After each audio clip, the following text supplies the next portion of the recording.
This is the Faces at the Window, bringing you a daily dose of something unclassifiable. Trust us, it's good for you. Day 10. Warning, this particular sketch contains words such as execration and mug. Shield the ears of the easily offended. Also, we'd like to remind you of other words you may wish to remember should you desire to cross our palms with silver. Words like Patreon, PayPal, and crowdfunder. But enough of such nonsense. You are about to enter the world of Rothschild and Bladderswift.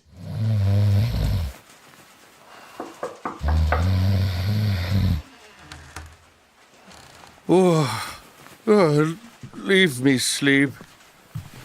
Oh, blast it, very well then. Good morning. What could you possibly want? I just wanted to wish you a good morning. How kind of you to do it in advance. And to ask for your advice. I'm in something of a fix, please, Doctor. You intrigue me.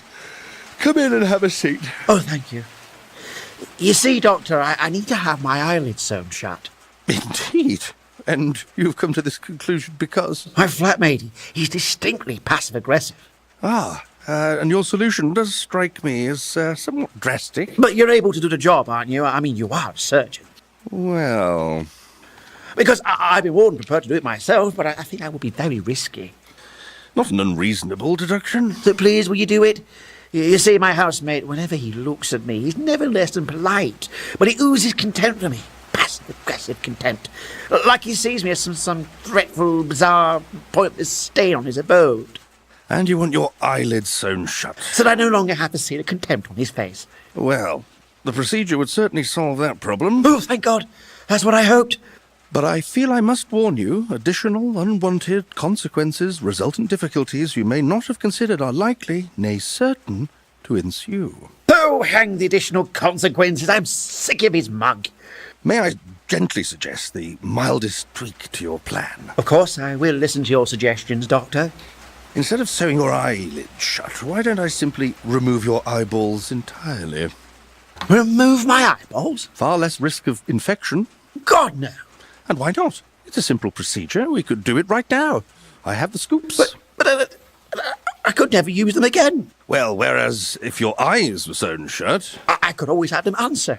But what about your flatmate's face? It would still radiate bilious, unspoken execration of your very being.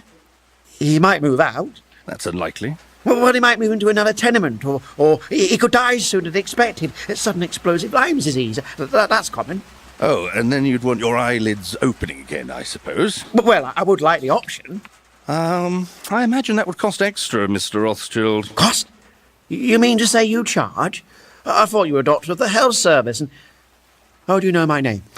Because I'm not a doctor of the health service, Goderic Rothschild, or any sort of doctor for that matter. I'm Jemima's Bladderswift. You and I share a splendid little flat. Oh, God! Jemima's! Have I been sleep-talking again? Copiously. I know you, Bladderswift. You've been having fun at the expense of my subconscious forebodings and insecurities, haven't you? That's what you get for knocking me out of bed before it's even morning. Next time you somnambulate, take your keys with you. Listen, Jemima's Bladderswift. I'm going for a walk by the bipits to clear my head, and when I get back, you and I will have a long and serious talk about respectful cohabitation. If you hear any interesting screams, will you make a note of them for my scrapbook? Yeah, okay.